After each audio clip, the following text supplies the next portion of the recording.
À ce stade, on ne peut pas parler déjà de mesures, parce que, comme vous savez, ces assises-là, c'est une étape entre deux phases. La première phase, c'est une phase de concertation la plus large qui a été effectuée par le ministère avec les différents partenaires économiques, sociaux, les universitaires, la société civile.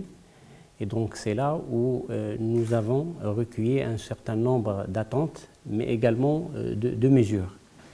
Et donc les assises seront là pour permettre un débat le plus large possible, encore une fois, autour de ce que nous avons recueilli comme attentes et comme orientation de réforme. Et lors des assises, l'idée c'est de ressortir les grandes recommandations et les grandes orientations de réforme.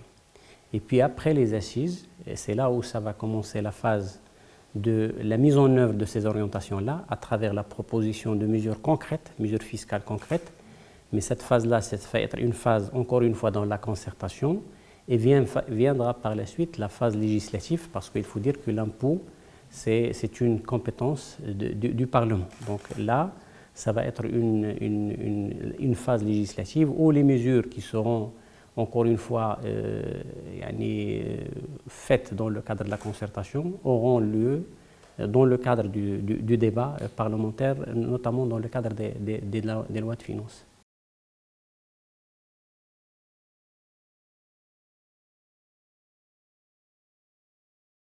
On n'est pas à ce niveau-là de mesures et de scénarios au niveau de la préparation des assises fiscales, mais la question de la TVA sera posée selon d'une part de l'équité, mais également de la compétitivité de nos entreprises.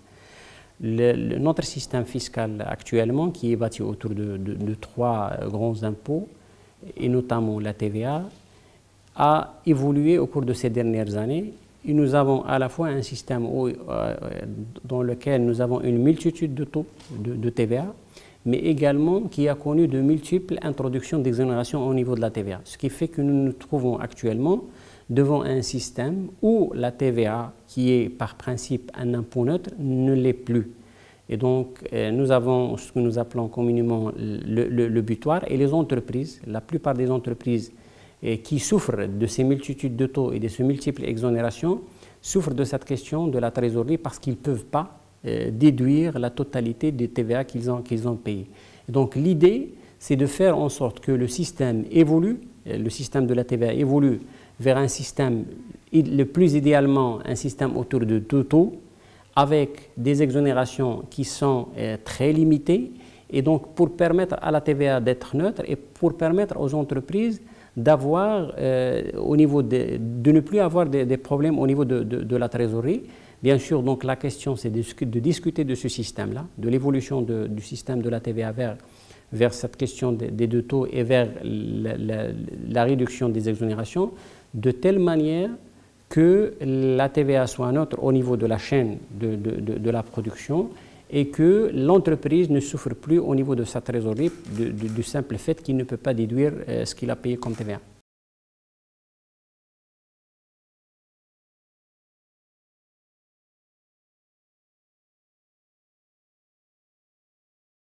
La question de l'imposition de l'agriculture, c'est une question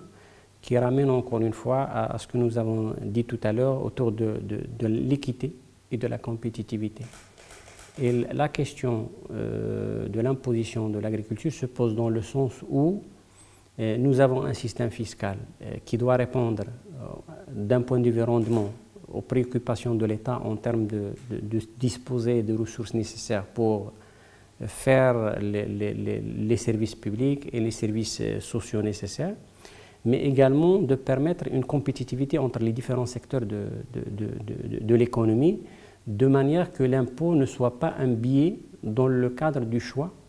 du secteur d'activité et du secteur de production. Pour l'agriculture, c'est un secteur qui est spécifique parce que c'est un secteur qui n'est pas homogène en termes d'assiette fiscale. Comme vous l'avez rappelé, il y a les petits agriculteurs, mais il y a les grandes exploitations agricoles. Et donc tout l'enjeu de ce secteur-là et tout l'enjeu du débat autour de l'imposition de ce secteur-là, c'est de faire en sorte que garder la compétitivité du secteur, garder l'élan du secteur qui a été lancé à travers le plan Maroc Vert et à travers toutes les réformes qui ont concerné les secteurs, faire contribuer le secteur mais de manière intelligente, c'est-à-dire faire une distinction nette entre l'agriculture qui sert à ce que nous appelons l'agriculture vivrière,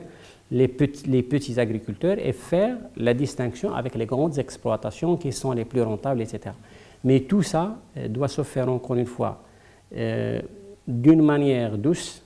dans le cadre de la progressivité et dans le cadre d'une politique qui garde à ce secteur-là l'élan qu'il a pris avec toutes les réformes qui ont été lancées. C'est un secteur qui est sensible, de par le fait que nous avons les précipitations qui ne sont pas homogènes d'année en année. C'est un secteur qui est sensible parce qu'il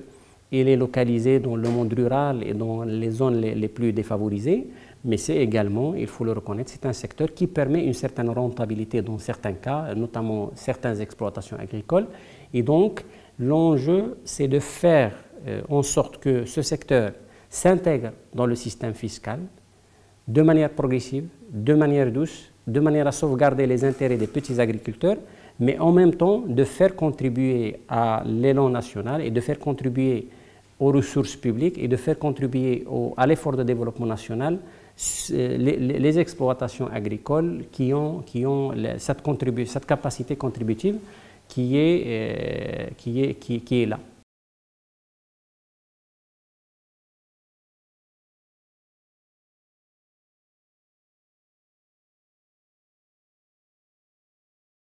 L'impôt sur la fortune, ça va être un sujet lors des assises qui va, parce que, comme je l'ai rappelé tout à l'heure, la question de la fiscalité et l'équité, elle est au centre de ces assises-là, à travers bien sûr le renforcement de la contribution de certains secteurs, mais également d'appréhender toute l'assiette disponible au niveau, par exemple, de la fortune. Et donc, ça va être l'occasion de parler de manière générale des principes d'imposition de ce type de revenus, mais également de parler de manière technique quelles sont les possibilités techniques pour appréhender ce type d'assiette. Et donc, ça va être une occasion de voir l'expérience internationale en la matière, de voir également ce que nous pouvons faire au niveau national en la matière et de voir les contraintes techniques qui se posent à l'imposition de ce type d'impôt et qu'il peut être la manière d'appréhender cette assiette-là. C'est l'essentiel pour nous. Bien sûr, à côté de ça, et donc à côté de l'impôt sur la fortune, il y a un travail et un débat qui sera mené sur l'élargissement de l'assiette de manière générale au niveau de tout ce qui est secteur informel, de tout ce qui est secteur qui n'est pas encore appréhendé par l'assiette fiscale. L'idée, c'est de faire en sorte que, à travers la recherche de l'équité fiscale, de faire contribuer tous les revenus et de faire contribuer les contribuables qui ont une capacité contributive, que ce soit au niveau de la fortune, que ce soit au niveau du secteur informel ou d'autres secteurs, de faire en sorte que l'assiette fiscale soit la plus large possible et donc de pouvoir avoir la possibilité de diminuer la pression fiscale et donc d'augmenter la compétitivité des entreprises. Parce qu'il faut le dire, aujourd'hui, et de par la Constitution, le gouvernement a face à lui des attentes et des droits économiques, sociaux et culturels qui sont constitutionnalisés aujourd'hui, et donc des dépenses qui doivent répondre à ces attentes-là. Et donc face à ces dépenses-là, il va falloir retrouver les ressources nécessaires. Les seules ressources disponibles aujourd'hui et qui doivent être davantage fructifiées, ce sont les recettes fiscales. Et donc, ça veut dire que le système fiscal doit permettre une rentabilité financière pour permettre le financement de tous les services publics et de toutes les attentes et de tous les droits économiques, sociaux et culturels, mais en même temps, avoir un système fiscal qui est assis sur une base plus large pour pouvoir, il ne faut pas que ce soit toujours les mêmes qui payent. Ce n'est pas normal dans une économie comme une économie marocaine qui est diversifiée, qui a des ressorts au niveau de plusieurs secteurs, au niveau de plusieurs types de revenus. Donc il va falloir faire contribuer tout le monde pour que la pression fiscale soit la plus soutenable possible et donc permettre une compétitivité des entreprises.